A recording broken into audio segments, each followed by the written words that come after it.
రేపొద్దున వినాయక చవితికి నేను ఇవాళ ఏమేం చేసుకున్నాను అన్నదైతే గనక ఈ వీడియోలో చూపిస్తాను చూడండి. ఇప్పుడు 11:30 అయిందనమాట.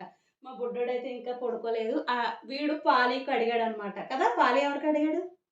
నువ్వే కడిగావా? మా పూరి అయితే పాలి కడిగాడు.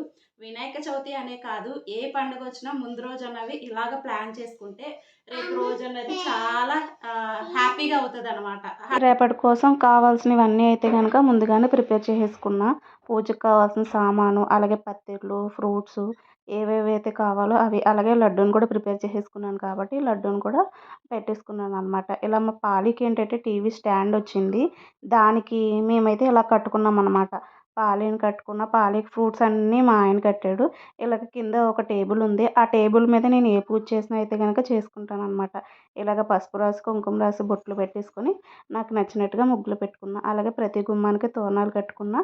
ముందు రోజే గడపలకి పసుపు రాసేసి బొట్లు పెట్టేసుకున్నాననమాట. అలాగే నేను చేసిన లడ్డూలు, పూజ సామాను వరలక్ష్మి వ్రతానికి మా అమ్మ వచ్చింది కాబట్టి పూజ అయిపోయిన వెంటనే మళ్ళీ వినాయక చవితికని తోమేసింది. ఇలాగ రేపు పొద్దున్న వంటకి ఏంటంటే ఏమేమి కావాలో అవన్నీ అయితే పెట్టేసుకున్నాననమాట. బియ్యం పిండి, బియ్యం రవ్వ, అలాగే శనగలైతే నానబెట్టుకున్నా.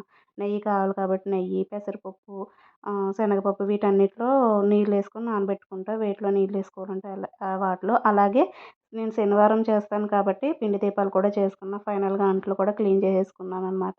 ఇంకా మిగిలిన గుమ్మాలకి దండలు కట్టాల్సినున్నాయి. ఆ దండలు మాత్రం మా ఆయన కడతా అన్నాడు.